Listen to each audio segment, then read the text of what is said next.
kõige keerulisem on vist alustamise juures üldjuhul ikkagist kontaktide võrgustik. Et alguses pole ju mitte midagi ja nullist hakata seda kõike looma on ikka suhteliselt keeruline. Inkubaatoriga otsustasime liituda pigem nagu majanduslikul põhjustel, et head odavad rendiruumid ja lubati ka tegelikult nii-öelda ettevõtlustuge, et aidata äri siis käima panna, mis tegelikult väga hästi toimib ja ma olen nagu inkubatsiooni koha pealt nagu väga tänulik, et selline asi olemas on.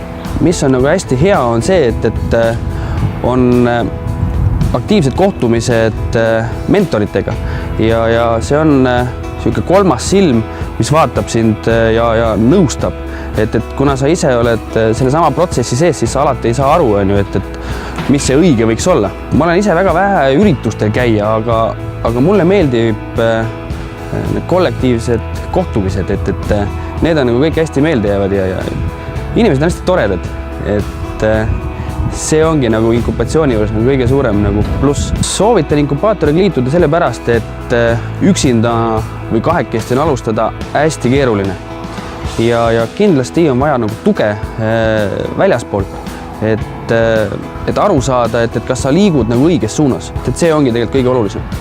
Ja kindlasti ka siis kontaktid, mis inkubatsiooni kaudu tulevad.